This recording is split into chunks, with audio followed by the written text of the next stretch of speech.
À Toury, direction Camopi, à Trois-Sceaux exactement, dans l'unique école du bourg, l'école Zidoc. C'est là qu'enseigne Brandon Yawalou. Malgré les difficultés, l'éloignement, le professeur des écoles s'accroche. C'est le portrait de cette édition signée Ludmilla Lewis et Pierre Tréfou.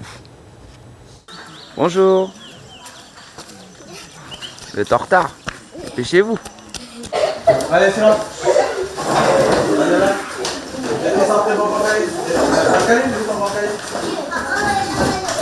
Nouvelle journée de classe pour Brandon Yawalou.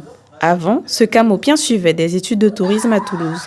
Il a décidé de venir à Trois-Sceaux pour combler le manque d'enseignants. Ils sont contents d'avoir un enseignant qui parle leur langue déjà. C'est plus facile au niveau interactionnel.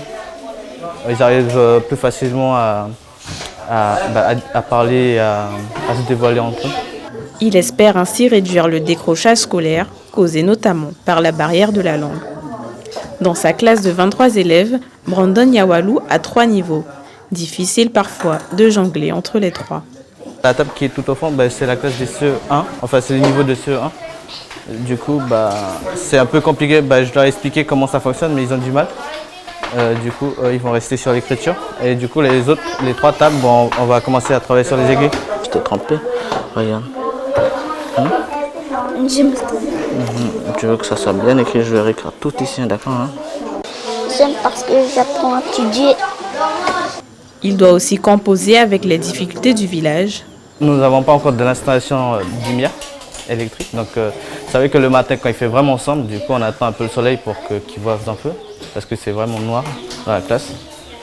Du coup, des fois, quand il pleut énormément ou qu'il y ait beaucoup de brouillard, on attend vraiment beaucoup. Et le manque de matériel. Tout ce qui est pochette et tout ça, c'est du matériel qui a été mené par le rectorat, la mairie, qui nous ont été livrés il y a 2 mois de ça, 2-3 mois. Et du coup, les pochettes, ce qui est bien avec les pochettes, c'est que comme ici, comme il pleut beaucoup, et qu'eux, ils n'ont pas beaucoup de parapluies, donc c'est un moyen de protéger leur matériel.